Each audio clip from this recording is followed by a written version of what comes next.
আসসালামু আলাইকুম বন্ধুরা, সবাইকে জানাচ্ছি ঈদ উল ফিতরের অগ্রিম শুভেচ্ছা। তো আমরা সবাই ঈদ করার জন্য মেন্টালিটি সবাই প্রস্তুত নিয়ে নিচ্ছি, কারণ আমাদের রমজানগুলো প্রায় শেষ হয়ে গেছে। তো যাই হোক, আমরা ঈদ করার জন্য মানে ঈদের শপিং করার জন্য মার্কেটে গেলাম। তো মার্কেটে যেয়ে আমরা কিছু দোকান ঘোরাফেরা করলাম। তো ঘোরাফেরা করার জন্য আসলে সবচেয়ে মেইন জায়গা হচ্ছে আড়ং। আমরা আড়ংয়ে কতক্ষণ ঘোরাফেরা করলাম, এটা আমাদের এলাকার মধ্যেই। তো এলাকায় একটা বড় আড়ং আছে, সেইখানে আমরা অনেকগুলা কাপড় চোপড় দেখলাম। তো অনেক কাপড় চোপড় দেখার পরে একটাও আমরা পছন্দ করতে পারলাম না আসলে। তো শেষ পর্যন্ত কি গেলাম, একটা জামাও আড়ং থেকে পছন্দ হলো না। আসলে আড়ংয়ে এবার আমাদের এলাকায় যে শাখাটা আছে সেইখানে পছন্দ করার মতো কোনো জামাই আসলে চোখে পড়লো না। তো সেই জন্য আড়ং থেকে আমাদের কোনো জামাই কিনা হলো না। তো আড়ং থেকে জামা না কিনে কতক্ষণ ঘোরাফেরা করে আমরা আসলে বাসায় চলে আসলাম। তো বাসায় চলে এসে মেয়ে অনলাইন থেকে অর্ডার করলো। তো এই অনলাইন থেকে জামা অর্ডার করে যে মজার একটা ঘটনা আছে, সেটা আপনাদেরকে পরে বলতেছি। তো এইটা দেখেন অনলাইন থেকে কিনা, এটা মেয়ে অনলাইন থেকে কিনছে। এই জামাটা কিন্তু মোটামুটি দেখতে ভালোই আছে, খারাপ না। তো অনলাইন থেকে জামা সে এই পর্যন্ত প্রায় 10টা জামার মতো কিনছে আমার মেয়ে, তার নিজের জন্য আর কি। এই পর্যন্ত সে 10টা জামা কিনছে। তো দেখেন, এটা সেলাই করা, একদম ফিটিং করা জামা। তো এগুলা যারা অনলাইনে কেনাকাটা করেন তারা অবশ্য ভালো বুঝেন। তো সেলাই করা জামাও পাওয়া যায়, বডি মাপ দিয়ে দিলে ওরা সেই অনুপাতে জামা সেলাই করে দেয়। তো একটু লুজ দেয়, সেটা ঠিক আছে। তো এটা অনলাইন থেকে অর্ডার করছে মেয়ে, এটা হচ্ছে সালোয়ারটা। তো জামাটাও খুব সুন্দর, কালারটা ভালোই আছে, আমার পছন্দ হয়েছে। কিন্তু এই যখন অনলাইন থেকে জামা কিনে তখন আমি সবসময় নিষেধ করি যে না, অনলাইন থেকে জামা কিনো না। কারণ ওরা কাপড় দেখায় একরকম, বাসায় আনলে হয়ে যায় একরকম, কালার থাকে একরকম, বাসায় আনলেও হয়ে যায় আরেক রকম। তো দেখেন, এই জামাটার কালারটাও মোটামুটি সুন্দর আছে, খারাপ না। কিন্তু এটার যে গলাটা, এটা হচ্ছে বোট গলা। বোট গলার মধ্যে আবার লাগাই দিছে লেস। তো এই লেসগুলি লাগবে গলার মধ্যে খোঁচা, মানে একটা পরার জন্য অস্বস্তি লাগবে। তো যাই হোক, এটা মেয়ে অনলাইন থেকে আনলো, আনার পরে সে জামাটা পরলো, গায়ে দিল। গায়ে দেওয়ার পরে সে এখন গায়ের থেকে খুলে এই জামাটা আমাকে পরানোর জন্য অস্থির হয়ে গেছে। তো আমাকে পরাইয়া সে তার বোনের কাছে ছবি পাঠাই দিল আমার গায়ে দিয়া। খুব সুন্দর হয়েছে, আমুর গায়ে খুব ভালো মানাইছে।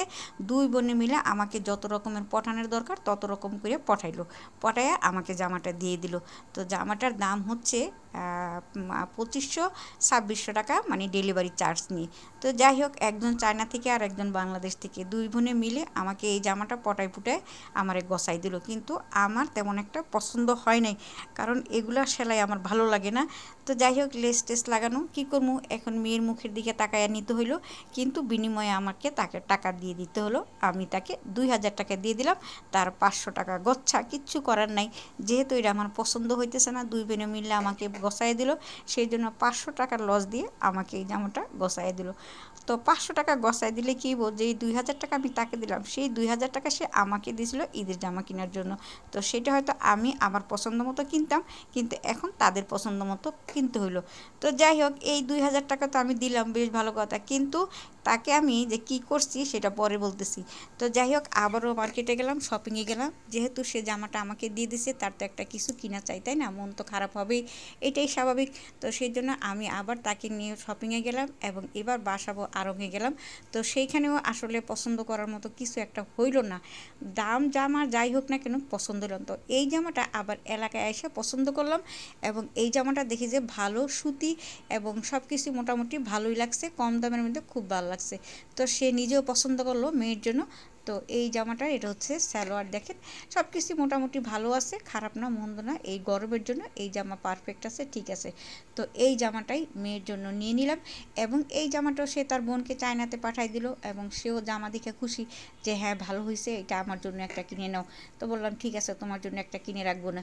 কিন্তু এই জামাটার দাম এত সস্তা, আসলে আমার নিজের অবাক লাগতেছে। মাত্র 1200 টাকা, মাত্র 1200 টাকা দিয়ে সুতির এত সুন্দর একটা জামা, এবং ওড়নাটাও বিশাল বড়, দেখেন যেমন বড় ওড়না তেমন সালোয়ার, জামা সব কিছুই বড়। তো যাই হোক, যেটা অনলাইন থেকে বলছিলাম মেয়ের কথা, যে তাকে তো আমি 2000 টাকা দিলাম, কিন্তু তাকে খুব হ্যাস্ত করে দিলাম। সেটা হচ্ছে যে সে এই পর্যন্ত 10টা জামা কিনছে অনলাইন থেকে। 10টা জামা কেনার পরে সে যখন ঘরে নিয়ে আসে, তখন তার জামা পছন্দ হয় না, তখন সেলাই করে এদিক সেদিক ফালাই থুয়ে দেয়, পরে না, এই ডয়ার সেই ডয়ার থেকে থেকে জামাগুলো নষ্ট। তো সেই জন্য আমি যখন জামাটা নিচ্ছিলাম, তখন তার আগে তাকে আমি 3বার কান ধরে উঠবস করাইছি, যে তুই আমার সামনে 3বার কান ধরে উঠবস করাবি, এবং এবং এইটা আমি ভিডিও করে রাখবো, প্রয়োজনে আমি এটা পাবলিশ করে দেবো। তারপরে সে ঠিকই কান ধরে 3বার উঠবস করছে, উঠবস করার পরে সে আমাকে জামাটা দিছে এবং আমি জামাটা নিচ্ছি। তো এইটা আমি তাকে ভয়ের মধ্যে রাখছি যে সে যদি আর কখনো অনলাইন থেকে জামা কিনে তাহলে আমি তার কান ধরে উঠবস করানোর ভিডিওটা পাবলিশ করে দিব, সে যাতে আর কখনোই অনলাইন থেকে জামা না কিনে। এই অনলাইন থেকে জামা কিনে কিনে আমার মেয়েটার জীবনে যে কত ঠকলো, জামা কিনে একরকম ঘরে আনলেই তার মনটা খারাপ হয়ে যায়, সে যেমন জামা দেখছে সেরকম জামা হয় না, তখন সে যে বললাম এখানে সেখানে ফালাই তুই এইভাবে জামা নষ্ট হয়ে যায়, পরে না, দু একটা সেলাই করলেও সেটাও পরে না, এই হচ্ছে অবস্থা। তো যারা অনলাইন থেকে কিনেন তারা একটু বুঝে শুনে কিনবেন। সবাইকে ঈদ মোবারক।